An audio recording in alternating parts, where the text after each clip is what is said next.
Ако се следи интересот за профилот на работник од аспект на потребите на бизнис заедницата, тогаш тој треба да се одликува со неколку атрибути: високо и квалитетно како теоретски, така и практично едуциран, флексибилен, подготвен на примена на иновативни практики и нови методологии и технологии.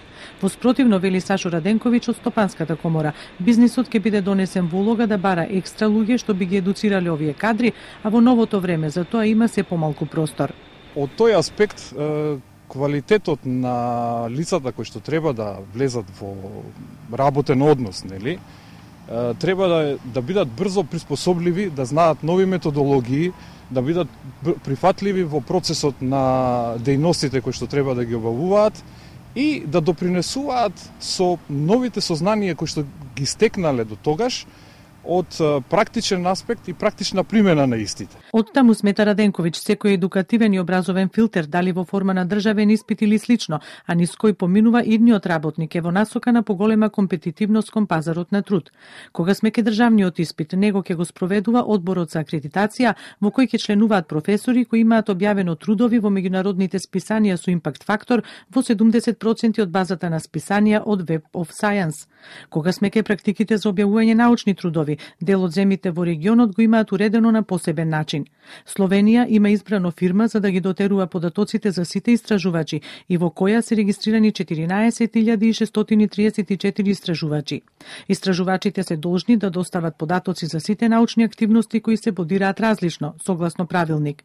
Најмногу бодови се добива за трудови објавени на Web of Science. Бодовите се делат со број на автори на трудот. Доколку списанието е во првите 20% според импакт факторот од областа, добива 120 бода, ако е во наредните 20% се добиваат 80 бода, а во последните 60% се добиваат 60 бода. За другите активности се добиваат помалку бодови. За труд објавен во национално списание 10 бода, за труд објавен во зборникот конференција се добиваат само 5 бода, а во абстракт дури 1 бод.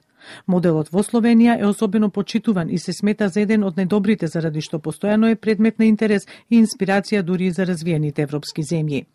И во Хрватска при изборот на звања, менторства, раководење и учество во научно-истражувачките проекти, еден од главните услови е бројот на објавени трудови во списанијата на базата Web of Science. Пописот на истражувачи го води Министерството за образование. Во Србија, достојни за вреднување се земаат исклучиво трудовите објавени во базата Web of Science, а се останато во неспоредливо помал обем и значење.